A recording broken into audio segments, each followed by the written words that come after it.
Sebab aku rasa aku lebih prefer untuk kita ambil pemain-pemain luar negara yang ada darah warisan. Sikit je darah Malaysia tu. Even at least ada juga daripada kau naturalisasikan player-player yang tak ada darah Malaysia langsung kan.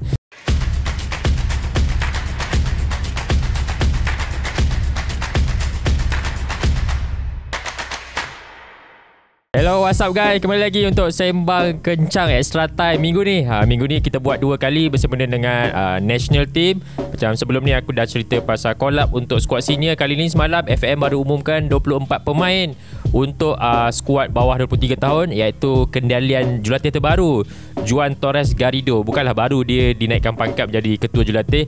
So ini first collab dia, senarai 24 pemain terpilih.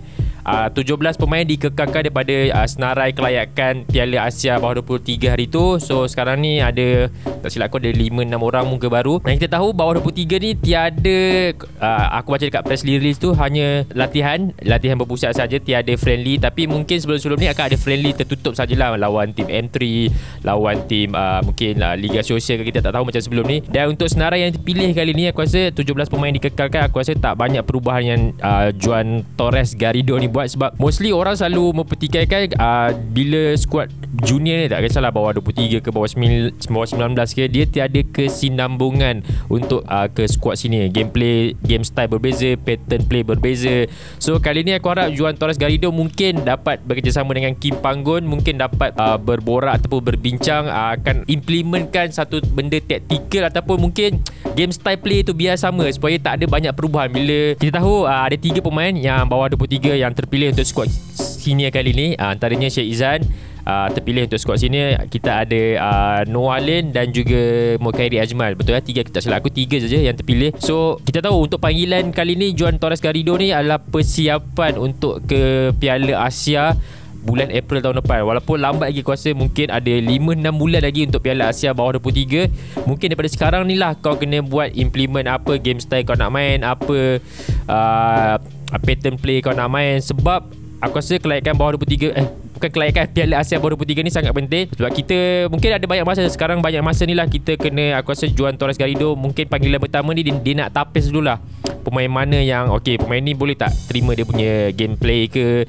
terima dia punya pattern play ke untuk dia bawa ke Piala Asia nanti. Sebab aku rasa untuk bawah 23 ni mungkin daripada sekarang kau dah kena bentuk skuad yang ada, kau kena pilih skuad yang ada. Nanti mungkin tahun depan kau buat macam Kim Panggung buat, hanya touch up sikit-sikit, dalam 20% je kau boleh tukar. So untuk aku, untuk panggilan kali ni, aku rasa kebanyakannya pemain-pemain yang sebelum ni korang rasa korang pun dah kenal. Ada 5-6 orang je pemain baru. Dan aku rasa juga mungkin macam Syed Izzan, Mokairi, Noah Lin pun mungkin kalau tahun depan berkesempatan lagi untuk bermain untuk bawah 23, sebab diorang baru 22 tahun. Dan untuk aku mungkin ramai yang tertanya, sebab aku baca komen, kenapa tak panggil Feroz, kenapa tak panggil Gabriel Nistelrooy. Untuk makluman korang, diorang 2 player ni dah berusia 23 tahun. So kalau tahun depan dah berusia 24 tahun, dah tak boleh beraksi untuk Piala Asia bawah 23. So diorang kena kekalkan skuad-skuad yang ada. Sebab yang terpilih sekarang ni paling tua pun 22 tahun. Dan asisten terbaru kita ada Syukur Adan dekat situ. Aku rasa mungkin sedikit sebanyak pengalaman Syukur sebagai orang lama dalam Liga Super, Liga Malaysia, dia akan membantulah Juan Torres Garrido ni. Dan juga dia mungkin Syukur lebih kenal lah pemain-pemain muda yang ada sekarang ni. Nak cerita pasal taktikal ke apa, aku tak pandai sangat, sebab game friendly pun tak ada. FM tak umumkan lagi. Mungkin akan ada friendly secara tutup, mungkin akan ada friendly yang aku rasa yang kita tak tahu. Dan cuma mungkin cadangan aku sendiri untuk pihak FM, mungkin skuad bawah 23 ni, of course kita tak boleh nak abaikan, sebab Piala Asia bawah 23 pun satu benda yang aku rasa yang besar juga untuk skuad bawah 23 ni. Mungkin FM boleh rangkakan kita adakan perlawanan-perlawanan friendly yang lebih kompetitif lah. Bukan kau beraksi kau menentang lawan tim-tim Liga Super ke, tim-tim M3 ke, tim-tim wanita ke. Mungkin kau boleh lah, at least kau lawan bawah 23 Laos pun okey, bawah 23 Brunei pun okey. At least adalah kompetitif level punya gameplay tu. Okey, ni beberapa cadangan aku sebab aku rasa FAM perlu merangka daripada sekarang lah. Sebab untuk pendapat aku sendiri, mungkin projek naturalisasi tu harus dihentikan sekarang lah. Sebab aku lebih prefer kita bermain untuk memilih untuk pemain yang ada darah warisan. Sebab Sebab ini antara sebab aku banyak tadi aku sempat buat research sikit, sempat tengok meninjau pemain-pemain yang ada darah warisan, pemain-pemain yang kadang-kadang tak ada darah warisan pun dia memang pure Malaysia tapi beraksi di luar negara. So ini aku senaraikan mungkin boleh pihak FAM ataupun Juan Torres Garrido panggil orang untuk join training untuk mungkin kita cuba pemain yang beraksi di luar negara. Kita tahu sekarang ni yang beraksi di luar negara Lokman Hakim dan juga Noah Halil lah sendiri. Okey, ini senarai yang pemain yang aku rasa korang mungkin boleh tengok YouTube. Kalau jadi aku sebut korang boleh buat research sendiri lah apa pemain yang ada darah kerucukan untuk mewakili negara Malaysia. Ini antara darah warisan yang beraksi kesemuanya beraksi di luar negara. So ini aku dah senaraikan, aku dah buat shortlist 8 pemain yang layak untuk beraksi bawah 23 tahun Malaysia ataupun beraksi untuk skuad senior Malaysia. Mungkin diorang pun masih muda, kebanyakan 8 pemain yang aku pilih ni masih muda, bawah 22, bawah 21, bawah 20 pun ada, bawah 19 pun ada. Mungkin daripada sinilah korang boleh pupuk dia main bawah 23 dan untuk develop dia untuk menjadi future untuk skuad senior akan datang. Dua pemain yang ni aku rasa dah banyak rumours yang ada. Of course kita ada pemain pertama Richard Chin. Okay, Richard Chin sekarang ni beraksi untuk Charlton di Liga League 1 sekarang ni bersama Charlton, Division 3 dekat England. Untuk Richard Chin ni aku masih lagi dengar khabar berita yang dia punya proses dokumentasi masih sedang berjalan. Aku tak sure sebab apa lambat, sebab kita tahu Richard Chin ni aku rasa datuk dia yang ada darah Malaysia. So dia pun itu dah datang Malaysia. Aku pun sempat jumpa dia, tempat borak dengan dia. Dia kata masih lagi dalam proses. Dia pun teruja nak beraksi untuk skuad Harimau Melaya. Dan aku harap mungkin kalau sempat dia mungkin boleh menjadi backup yang baik untuk Koh Beng Ong sebab dia boleh main left back. Dan tak salah aku pada satu game aku tengok kat Charlton dia pun boleh bermain sebagai right back, left wing back. So aku rasa dua posisi tu macam aku cakap sebelum ni, right back dengan left back kita jurang tu terlalu besar. Matt Davis dengan Koh Beng Ong tu backup dia terlalu besar, terlalu jauh. So mungkin kalau Richard Chin masuk dengan kualiti yang dia ada beraksi di liga tertinggi England, sedikit sebanyak dapat membantu skuad nasional. Nama pemain yang kedua, of course aku rasa sering kali korang dengar adalah Kobe Jae Chong. Banyak juga aku dengar berita pasal dia, sebab aku sempat interview dia masa aku rasa 2 bulan lepas ke 3 bulan lepas. Dia kata memang ada sedikit masalah pasal dokumentasi dia. Sebab itu pun dia dah balik Malaysia. Dia cuba, aku rasa Kobe pun datuk dia juga yang ada darah talian Malaysia. Aku rasa dia balik ke Pahang itu mungkin nak selesaikan isu dokumentasi dia. Sebab aku ada berborak dengan dia secara off record. Dia kata ada masalah yang dia tak boleh nak bagi tahu sebab ada kekangan yang sedang berlaku. Sebab Kobe Jae Chong ni sekarang ni tak silap aku pun sekarang tak ada kelab. Dia baru berhenti untuk main non-league itu. Aku tak sure sebab apa. Aku tak sempat tanya khabar dekat dia. Dan aku ada sebelum ni pun pernah berborak dengan dia. Ada juga beberapa offer, even tak salah aku JDT sendiri dan juga tim Seri Pahang sendiri yang ada offer dia. Cuma dia kata belum masa je lagi untuk dia beraksi dekat Liga Malaysia. Sebab dia kata impian dia still nak beraksi dekat EPL. So aku rasa untuk aku salute, aku setuju apa pendapat dia. Sebab masih muda, selagi kau boleh mencuba dekat liga luar, why not kau teruskan beraksi untuk liga luar. Dan apa yang kau belajar kat luar kau mampu dapat bawa ke Malaysia. Okay, Kobe Jae Chong ni dia punya game style lebih macam dia more to attacking midfield dan juga center midfield.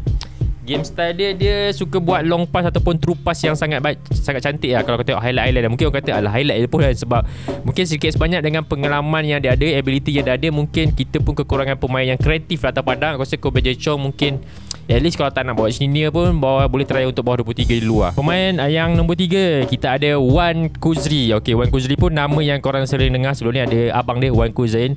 Abang dia pun dah lebih umur sekarang. Abang dia tak silap aku 25 kalau tak salah aku. Dan Wan Kuzri pun sekarang dah 22. Cuma kita tahu yang dua beradik ni beliau lahir dekat USA. Tapi mak ayah dia memang pure orang Malaysia lah. So sebelum ni pelbagai isu yang melanda, kata ada masalah ni lah, kata bapak dia tak bagilah, kata anak dia tak nak main lah. Okay kan, Wan Kuzri ni kita tahu dia masih layak beraksi untuk bawah 23 Malaysia. Dan kalau kita tahu kalau bawah 23 ni kau tak kisah kau main negara mana pun, selagi kalau kau main dekat Malaysia, kalau tiba-tiba sini kau nak main US pun boleh, selagi kau tak buat debut kompetitif untuk senior team lah. Sebab Wan Kuzri ni yang tak salah aku dia beraksi untuk macam ibarat Liga IPT dekat sini. Dekat sana dia beraksi untuk Liga College dia. Dan mungkin lebih kompetitif lah pada kita. Mungkin kalau orang kata alah main Liga College, tapi why not panggil dia, cuba dulu untuk beraksi, untuk try training dengan kita bawah 23. Mana tahu ada kualiti yang baik, kita boleh seratkan kepada pemain senior team kan. So nama yang keempat kita ada Anel Vigneshwaran. Sebelum ni aku pernah interview dia. Dia sekarang ni beraksi untuk kelab baru-baru ni dia baru sign untuk kelab German Division 3. Kalau tak salah aku lupa nama kelab dia. Sebab sebelum ni di bawah kendalian Brad Maloney pernah panggil dia untuk join training 2021 lepas Covid, tapi aku tak sure dia pun tak disenaraikan air sebab apa. Mungkin ada beberapa masalah. Sebab kita tahu Anil ni memang pure orang Malaysia lah. Mak ayah dia pun orang Malaysia. Dia pun sekarang beraksi di Liga Division 3 di Jerman sana. Baru-baru ni aku ada dapat berita yang Anil membuka satu syarikat lah, macam ibarat satu syarikat yang dia dekat sana dia membuka peluang pemain-pemain muda di Malaysia yang nak beraksi di luar negara. So dia buka satu laluan lah. Sebab aku pun mungkin next week aku akan set interview dengan dia untuk cerita lebih lanjut pasal apa yang dia kata dia nak cuba bantu pemain-pemain Malaysia nak beraksi di luar negara maupun di Liga Jerman. So dia buka satu syarikat untuk membantu pemain-pemain muda kita. So aku rasa Anil ni centre back, dia pun ada ketinggian yang baik. Why not kita rasa mungkin boleh cuba dia masuk dalam skuad bawah 23. Nama kelima kita ada Joshua Rowling. Nama ni aku rasa dah banyak kali kedengaran. Dia bapa dia orang Australia, mak dia orang Malaysia. Kita tahu Joshua ni sekarang ni beraksi untuk kelab dekat Belanda dekat sana, Netherlands iaitu, tapi bermain sebagai under 23. So aku rasa Joshua ni seorang striker. Dia ada kualiti yang baik sebab baru-baru ni bawah 23 pun dia membantu skuad Malaysia membantu skuad Australia layak ke Piala Asia tahun depan.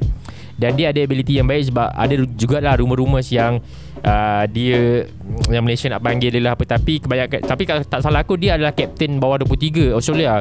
So mungkin agak sukar kat situ, tapi sebab dia ada kualiti striker yang baik. Siapa pernah tengok gameplay dia tahu macam ni, sebab dia ada fizikal yang baik, ada kualiti yang baik, ada speed yang baik. So sedikit sebanyak macam aku cakap, why not? Mungkin susah lah sebab dia pun dah jadi kapten bawah 23, takkan tiba-tiba Malaysia nak panggil. Tapi kalau why not, kalau ada perancangan yang baik, boleh cuba panggil dia datang training kan. Itu kita tahu kan. Okay, Joshua Rowling ni sekarang ni dia beraksi untuk Jong FC Utrecht under 23. Kalau FC Utrecht ni kita tahu main dekat Liga atas. Kalau Jong FC Utrecht ni untuk macam ibarat kau main Piala MFL lah bawah 23 macam tu dekat sana kan. Okay guys, pemain ke-6 kita ada Zamir Hakim Bresgridel. So dia lahir dekat Negeri Sembilan. Mak dia orang Negeri Sembilan, mak dia orang Malaysia, bapa dia orang Australia. Sekarang ni dia beraksi untuk Liga di Australia. Dia baru berusia, tak salah aku baru berusia 18 ke 19 tahun. Dia seorang striker, boleh main attacking, boleh main left wing, right wing. So tapi gameplay dia aku tak pernah tengok macam mana. Aku just buat research, aku baca tadi, dan dia ada ketinggian yang baik. So why not pemain-pemain macam ni sebenarnya, Juan Torres Garrido, mungkin buat research sikit, tengok pemain-pemain ni, panggil lah, tak salah pun kita panggil datang training dengan kita. Mungkin buat 1-2 game, tengok game style dia macam mana. Kalau berkesesuaian, why not kita panggil, kita terus serapkan untuk bawah 23 macam Walin kan. Guys, pemain terakhir kita ada pemain dalam kocokan yang terakhir, iaitu Dylan Van Weenegen yang sekarang ni beraksi untuk Spartak Rotterdam untuk di Liga Belanda dekat sana. Ni pun ibarat under 23 punya team, macam ibarat Piala MFL. Sebab ni aku dengar cerita kacukan dia lebih kepada datuk dia yang berasal daripada Malaysia. Dia ada ketinggian yang baik. Dia seorang right back, dan aku rasa macam aku cakap, kita kekurangan posisi right back dengan left back. Jurang Matt Davis dengan Kobe Ong tu sangat jauh. So banyak kali aku dengar ura-ura pasal dia, cuma aku tak sure. Mungkin FM dah Ricky ke, mungkin FM dah approach dia, tak nak ke, kita tak tahu.